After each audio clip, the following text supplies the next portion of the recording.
আপনারা দেখছেন খবরের সন্ধানে, সবার আগে সবার পাশে। পুনর্নির্মাণের পর বঞ্চিত ভাড়াটে আবাসী, এরই দাবিতে বিক্ষোভ প্রদর্শন।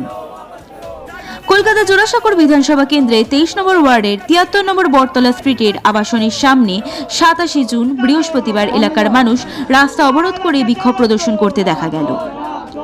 ওই আবাসনের বাসিন্দাদের বক্তব্য, আবাসনের মালিক সাওরনাল আগরওয়াল দীর্ঘ 150 বছরের পুরাতন আবাসনের পুনর্নির্মাণ করার পর প্রায় 10 বছর কেটে যাওয়ার পরেও ভাড়াটিয়াদের ঘর দেওয়ার প্রতিশ্রুতি দিয়ে তা ভঙ্গ করেছেন।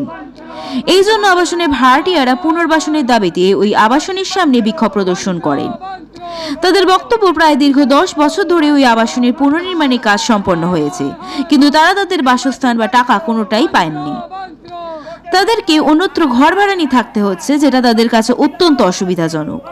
অনেকবার বলা সত্ত্বেও ওই আবাসনের মালিক তাদেরকে ঘর ফিরিয়ে দেয়নি। প্রশাসনকে জানানোর পরেও তারা তাদের ন্যায্য অধিকার বা সদ উত্তর পায়নি, তাই তারা বাধ্য হয়ে বিক্ষোভ এবং ধর্ণা দিয়েছেন।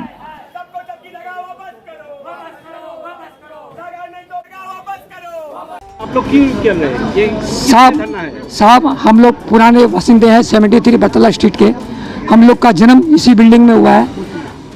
हम लोग की बिल्डिंग के ओनर और को ओनर सावरमल अग्रवाल रघुनाथ अग्रवाल जी ने हम लोगों के साथ 2015 में एक मीटिंग की थी। उस मीटिंग में उन्होंने हम लोगों को कहा गया कि आप अपनी जगह हमको हैंड ओवर कर दीजिए, हम तोड़कर बिल्डिंग नया बनाएंगे और नया बनाने के बाद विदिन 30 मंथ्स में आपको आपकी पोजीशन वापस मिल जाएगी, ये हमारा वादा है। हम लोगों ने उसकी बात पर आकर हम लोग जैसे गरीब आदमियों ने अपनी जगह खाली कर दी और हम लोग भाड़े के फ्लैटों में चले गए। आज के युग के अंदर कोई भी भाड़ा का फ्लैट 10-11 हज़ार से नीचे मिलता नहीं है। हम लोग मिडिल क्लास आदमी हैं, आप उसको दूसरे रूप में समझिए, हम लोग सैलरीड क्लास आदमी हैं।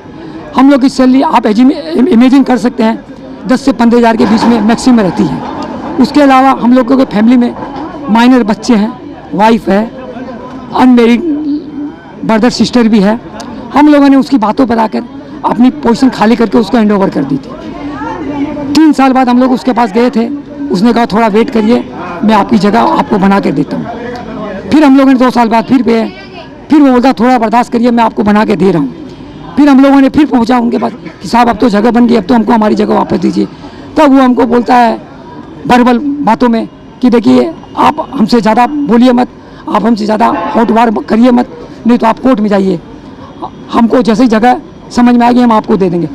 मैक्सिमम जगह के अंदर उसने अपना कब्जा जमा लिया है और वो एसी चैम्बर में रहता है। अपने भाड़े या फ्लैट को छोड़कर जैसे ही मकान कंप्लीट हुआ वो अपने मकान के अंदर पूरी फैमिली के साथ आ गया। आप इमेजिन करिए हम लोगों ने उसके साथ कितना बड़ा अन्याय किया उसने हम लोगों के साथ। हम लोग फिर भी उसकी बातों पर आकर चुप रहे। अब पानी हमारे ऊपर से चला गया है। वो इतना बड़ा चीटर है कि आपको इस धरती पर ऐसा दूसरा आदमी मिलेगा नहीं। उसका नाम गिनीज बुक के फर्स्ट पेज पे फ्रंट में उसका नाम लिखना पड़ेगा। वो 8 वंडर ऑफ द वर्ल्ड है, इसमें नो डाउट है।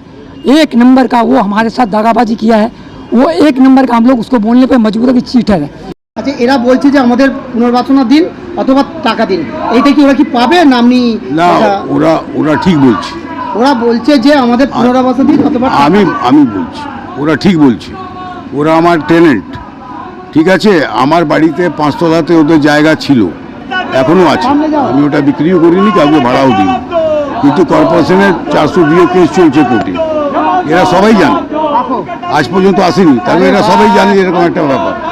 কিন্তু আজকে ওদের লেলিয়ে দিয়ে বিজয়জা কাউন্সিলর, ওরা বিজয়জা কাউন্সিলর জিন্দাবাদ বলছে, বিজয়জয় লেলিয়ে দিয়ে আমার সামনে এখানে এই কাণ্ড করাচ্ছে যাতে আমি অনশন ভঙ্গ করে দিই। ওরা বলছে অনশন তোড়ো, নাটকবাজি বন্ধ করো, हमारा जगह वापस दो। ওরা তো জানে কোর্টে কেস আছে। কয়েক বছর পরে আজকে ওদের লেলিয়ে দিয়ে এখানে বলছে আমাদের জায়গা নয়, টাকা দাও। ওখানে ধর্ণা মঞ্চ চলছে, কারণ ওখানে সাওরলাল আগরওয়াল উনি ওনার যে বিল্ডিংটা ছিলেন, উনি মানে যখন বিল্ডিংটা করেছেন, বিল্ডিংটা করার পর ওখানকার যারা শ্রমিক ছিলেন, মানে যারা ভাড়াটা ছিলেন, তাদেরকে উনি যে জায়গা বেরোয়ার কথা বলেছিলেন, কিন্তু 10 বছর হয়ে যাওয়ার পরও কিন্তু উনি কোনো প্রতিশ্রুতি দেননি, মানে প্রতিশ্রুতি ভঙ্গ করেছেন। তার জন্যই ওখানকার এলাকার যারা ছিলেন তারা কিন্তু ধর্ণায় মঞ্চে এবং তারা আস্তে বিক্ষোভ করেছেন। এটা খুবই দুর্ভাগ্যপূর্ণ। ওরা আমার কাছে এসেছিল, আমি ওনার কাছে সাবরমলজি কাছে পাঠিয়েছিলাম, ওনাকে ফোন করেছিলাম, ডেকে বলেছি, ওনাদের পরিবারের যা ভাই, উনি বললেন না আমি করি না, আমার ভাই দেখি, ভাইকে বলেছি, সবাইকে হাত জোড়ে রিকোয়েস্ট করেছি। দেখুন, এটা মমতা বন্দ্যোপাধ্যায়ের সংসার, এটা মমতা বন্দ্যোপাধ্যায় তৃণমূল কংগ্রেসের পার্টি।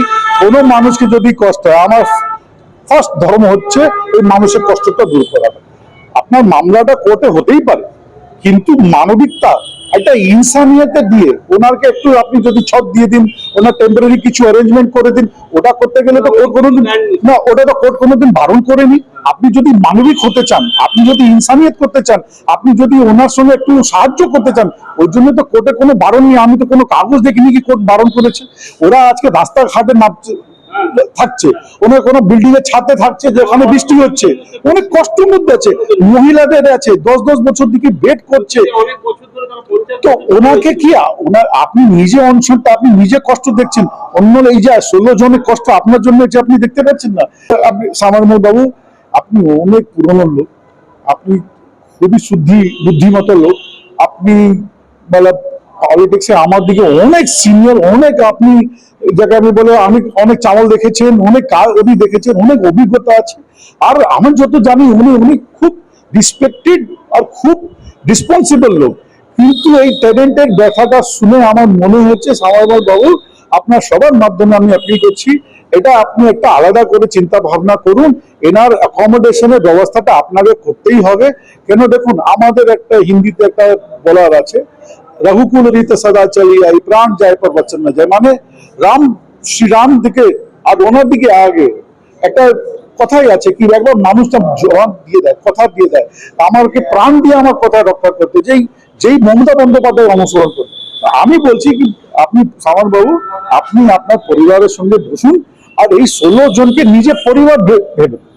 এনাকে আপনি শুধু কিরায়দার ভাববেন না, এনাকে মানবিকটা ভাবুন। আর আপনি জানেন কি, আপনি কোনো কোর্টের মামলার জন্য কষ্ট তো এরা পাচ্ছে না। আপনার কাছে অনশন করা জায়গা আছে, এদের কাছে না ঘুম করার জায়গা নেই, কোনো জায়গায় বসার জায়গা নেই।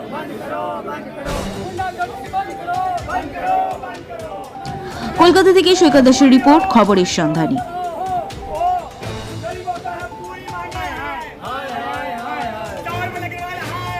हमलाबाजी बंद करो, भूख हड़ताल के नाम पे रात को खाना खाना बंद करो, जगह वापस करो, जगह नहीं तो पैसा दो, भूख हड़ताल के नाम पे ड्रामाबाजी बंद करो, माथा फोड़ना बंद करो,